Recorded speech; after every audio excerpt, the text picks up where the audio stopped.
Hi, my name is Bill, and today I'm going to be showing you how to replace a knob timer dial on your washer. The reason why you might have to do this is because it's broken or because the dot's worn out. Warning: before doing any repairs, please disconnect your power source. So this is our washer model that we'll be using for this demonstration. It's a Kenmore. Keep in mind, what you have at home might be a little bit different than what we have here, but the same technique should still apply. So here's our timer dial. It's going to be right behind the knob here.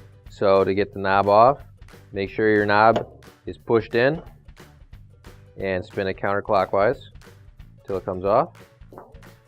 Then right here, you've got this little plastic nut holding on the timer dial.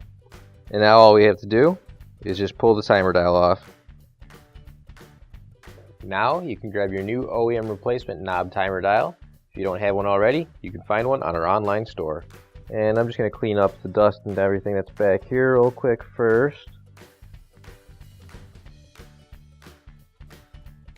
Now I've got that cleaned out, I'll put our new timer dial on there, push it all the way in, get our plastic nut, screw that back on.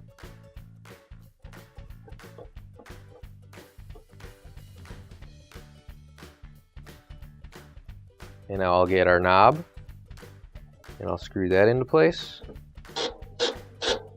And as you can see there, everything works great and we're ready to wash again. And your repair is complete. Finally, don't forget to plug in your appliance. If you need to replace any parts for your appliances, you can find an OEM replacement part on our website, PCApplianceRepair.com. Thanks for watching. And please don't forget to like, comment, and share our video. Also, don't forget to subscribe to our channel. Your support helps us make more videos just like these for you to watch for free.